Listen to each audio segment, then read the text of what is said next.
دور میں کربلا عراق کا ایک شہر ہے جو پوری دنیا میں مشہور ہے۔ 2015 کی رپورٹ کے مطابق کربلا کی کل آبادی تقریباً 7 لاکھ تھی۔ جس طرح مکہ، مدینہ اور یروشلم کو مقدس سرزمین کہا جاتا ہے، اسی طرح کربلا کو بھی عالم اسلام کی ایک مقدس سرزمین کہا جاتا ہے۔ کربلا دنیا بھر میں وہ واحد جگہ ہے جہاں پر ہر سال 50 سے بھی زیادہ ممالک کے مسلمان 10 محرم کے روز اکٹھے ہوتے ہیں۔ ان مسلمانوں کی تعداد تقریباً 2 سے 4 کروڑ ہوتی ہے اور ہر سال ان زائرین کی تعداد میں 5 سے 10 لاکھ کا اضافہ ہوتا ہے، جبکہ کربلا کی اپنی آبادی محض 7 لاکھ ہے۔ انگریزی تاریخ کے مطابق 21 اپریل 1802 اور اسلامی تاریخ کے مطابق 1216 ہجری کو پہلی سعودی ریاست کے دوسرے حکمران عبدالعزیز بن محمد نے تقریباً 12,000 یزیدیوں کے ساتھ کربلا پر حملہ کیا اور اس حملے میں 2 سے 5,000 تک مسلمانوں کو شہید کیا گیا اور نواسے رسول کے روضہ مبارک کی بے حرمتی کی گئی۔ اس کے علاوہ بعد میں بھی ایسے بہت سے مظالم ہوتے رہے۔ محرم اسلامی سال کا پہلا مہینہ ہے۔ اس مہینے کو محرم اس وجہ سے کہا جاتا ہے کیونکہ یہ وہ مہینہ ہے جس مہینے میں جنگ یا پھر قتل کرنا حرام ہے، لیکن اللہ تعالیٰ نے یزیدیوں کے دلوں پر ایسی مہریں لگا دی تھی کہ وہ شیطان کے بھی باپ بن بیٹھے تھے۔ اسی مہینے کی 10 تاریخ یعنی کہ 10 محرم کو نواسہ رسول حضرت امام حسین ابن علی کو شہید کیا گیا۔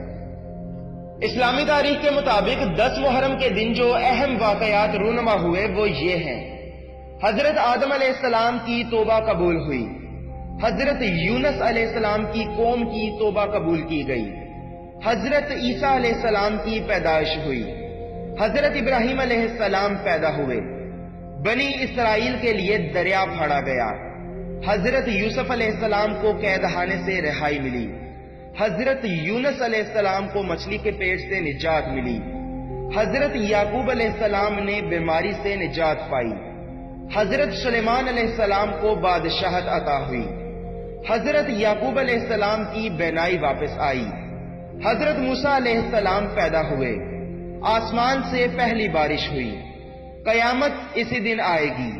اللہ تعالیٰ نے اس دن آسمان، پہاڑ، قلم اور کرسی کو پیدا فرمایا۔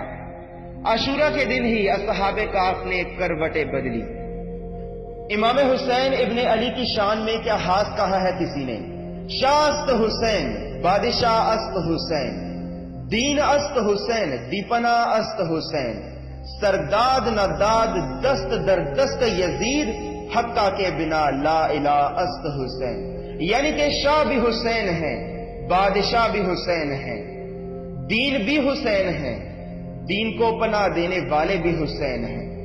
سر دے دیا مگر نہیں دیا اپنا ہاتھ یزید کے ہاتھ میں۔ حقیقت تو یہ ہے کہ لا الہ الا اللہ کی بنیاد ہی حسین ہے۔ ملتا ہے کہ کربلا میں تقریباً اہل البیت یعنی کہ حضرت ابو طالب کی اولاد میں سے 18 ہستیاں موجود تھیں، جن کے نام مبارک یہ ہیں: حضرت امام حسین علیہ السلام، حضرت عباس بن علی علیہ السلام، حضرت علی اکبر بن حسین علیہ السلام، حضرت علی اصغر بن حسین علیہ السلام، حضرت عبداللہ بن علی علیہ السلام، حضرت جعفر بن علی علیہ السلام، حضرت عثمان بن علی علیہ السلام، حضرت ابو بکر بن علی علیہ السلام، حضرت ابو بکر بن حسن بن علی علیہ السلام، حضرت قاسم بن حسن بن علی علیہ السلام، حضرت عبداللہ بن حسن علیہ السلام، حضرت اون بن عبداللہ بن جعفر علیہ السلام، حضرت محمد بن عبداللہ بن جعفر علیہ السلام، حضرت عبداللہ بن مسلم بن عقیل علیہ السلام، حضرت محمد بن مسلم علیہ السلام، حضرت محمد بن سعید بن عقیل علیہ السلام،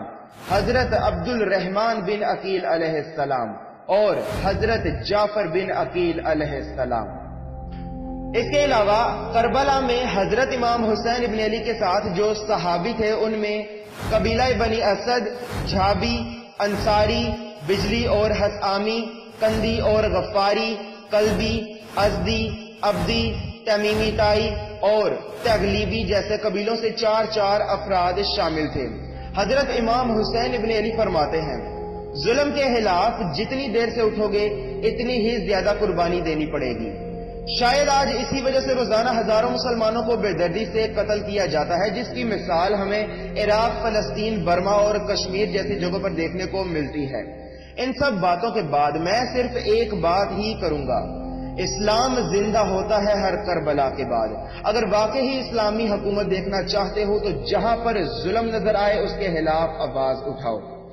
اللہ تعالی ہم سب مسلمانوں کو حضرت امام حسین ابن علی کے بتائے راستے پر چلنے کی توفیق عطا فرمائے، اور ہم سب مسلمانوں کو سچا، نیک اور ایک مسلمان بننے کی توفیق عطا فرمائے، آمین۔